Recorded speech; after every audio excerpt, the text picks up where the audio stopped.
Shall we round things off with the 25th hour, Drew? Yes, let's. Our last film today comes from a book and screenplay from Game of Thrones showrunner David Benioff. The action opens with gunshots and Edward Norton's Monty Brogan driving along a New York freeway, stopping to rescue a beaten and abused dog. This is one of a few flashbacks to help to fill us in a little on how Monty got to where we see him next, sitting with the rescued dog beside the river, contemplating his future and his final 24 hours of freedom. The next hour, the 25th, will see him begin a 7-year prison sentence for drug dealing. Rescuing wounded animals is probably not typical of people in Monty's line of work, but there's a lot not typical about Monty. An eloquent, intelligent young man who wasted his private school scholarship by selling weed to the rich kids there and ended up a drug dealer, working for the Russian mafia. We never found out quite why he ended up there, though his firefighter father, James, Brian Cox, blames himself and his alcoholism after the death of Monty's mother when he was 11. Monty doesn't apportion the blame in this way, and, well, he takes responsibility for how his life turned out. Responsibility, but probably not remorse. He harbours regret for not getting out when he could, rather than for getting in. Seeing his father is one of a number of tasks Monty must attend to during his final hours, the others concerning saying goodbye to his friends, Frank, played by Barry Pepper, and Jacob, Philip Seymour Hoffman, finding a home for the dog, and leaving his partner Naturel, Rosario Dawson. Complicating this final matter is the fact that suspicion lies heavy on Monty, or at least on his friends, that it was Naturel who tipped off the DEA about his activities. Things end with a voiceover from Brian Cox as he drives his son to the prison, suggesting he just disappear out west, instead of facing the rape and brutality in prison that has been Monty's principal fear throughout the film. It may be a fantasy, it may even be an America that no longer exists, and it may be, and almost certainly is, that Monty doesn't deserve it. But Cox's monologue is fantastic, and this romantic notion of disappearing into the centre of the country and doing things right is powerful. Right, I'm going to be going on about something here, but a couple of housekeeping matters before I continue. There is considerably less underscoring than usual in 25th Hour, and even several scenes in which the actors talk and we could hear them. Yay! And yes, there are double dolly shots, 3 that I counted, but since the 2 principal ones are of characters in a nightclub either drunk or high, it for once fits, while still adding little to nothing. Natch. Spike Lee is associated with Brooklyn, but 25th Hour shows him as a New York filmmaker, and someone clearly in turns, and probably equal amounts, in love with and frustrated and infuriated by the city. This is best observed through a pair of scenes. The first incredibly reminiscent of Do the Right Thing, but in fact in Benioff's book, as an angry Monty rages at his reflection in a bathroom mirror, calling out everyone in New York and beyond, of all colours and creeds, including himself. He's an equal opportunity hater. The second is placed at the end, as James drives Monty to prison, and Monty observes many of the people he railed against, this time observing them with warmth and, well, perhaps tenderness. Released a little over a year after the terrorist attacks of 11th of September 2001, the film begins with the searchlights that for a time marked the location of the Twin Towers, and it might seem that it threatens to be about that, but it isn't.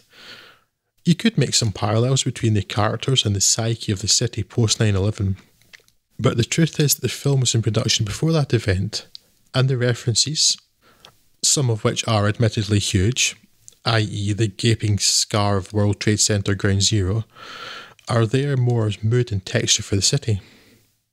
Accompanied by a great score by Terence Blanchard, which, like the film, is unhurried, 25th Hour is a contemplative and thoughtful film, more elegiac than melancholy, and more concerned with character and atmosphere than narrative.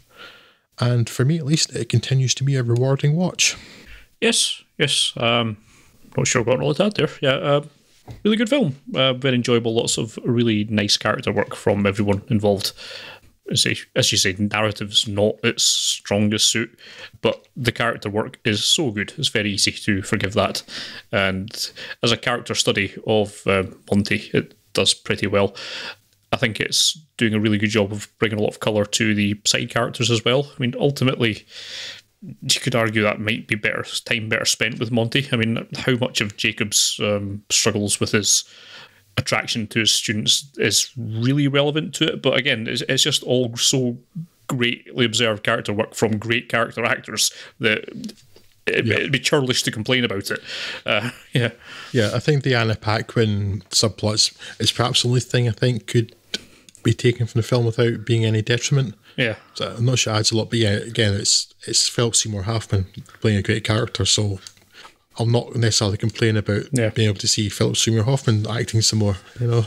I'll continue to complain about dolly shots though, because I don't even like those two in the club, because it's my look, if a character is drunk, then their perception might be different, but when I'm watching that character, my perception should not be changed because I've not taken anything. I'm not on coke. Where's my coke? Where's my coke? No one's giving me any coke. So yes. I don't like them, but I tolerate those ones. Yes. I mean, in terms of it being someone high or drunk or something, it's a lot better than walking down the street. Yeah. Yes, and just in terms of the way that's sometimes portrayed as well, though, we should be gratefully decide that his thing was dream sequences, which I hate because they're always awful. Yes, things that are meant to be dreams, apart from Gutter Balls from The Big Lebowski, right? Yeah, which is obviously awesome, and has Saddam Hussein working in a bowling alley. What's not to like? But yeah, it's. So I tolerated those ones because they kind of fitted with the scene, but just I don't know why they're there. Especially given the first one you see, the third of the ones I mentioned.